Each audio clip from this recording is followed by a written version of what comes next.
So yo, what's up? Pero na naman tayo project ngayon, MK450 para minimal setup. So, pinakita ko kay sir yung ginawa natin dun sa Honda CB650 na nakaraang project. Ganong style, okay sa kanya yun. So ito nga pala yung kakabit natin dyan, yung Zenlo M1A+. Tsaka syempre sa wiring harness kit, yung ating ground zero na 2 modes. So yan, tapos na ikabit ni Master Wang yung pinaka-mounting ng ilaw.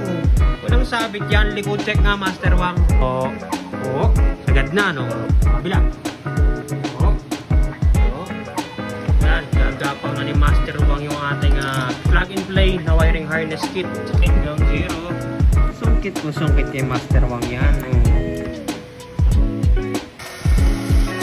Sakaling gusto mo rin magkabit ng ganyang setup sa motor mo, so available din po sa mga online shopping platforms natin itong plug and play na ground zero wiring harness kit and yung mga LED lights po natin. So yan, pakita ko na sa inyo lahat ng pagkakalata habang di pa natin sinasara. So yan, ito yung ating switch. So dito natin pinasisyon dahil abot naman ang kamay natin yan. Low and high. Yung pagkakagapang, ayan yung kable ng switch, nakasunod lang siya dito kung saan dumadaan yung main harness ng bike. And ayun. And then yun, dyan lahat nagtagpo. Andyan yung ating mga relays, andyan yung ating mga light ballast. Di ko rin nakatago lahat dito.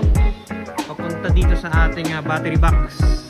Yung ating positive terminal and then negative terminal. Tapos yun yung ating pinaka fuse box.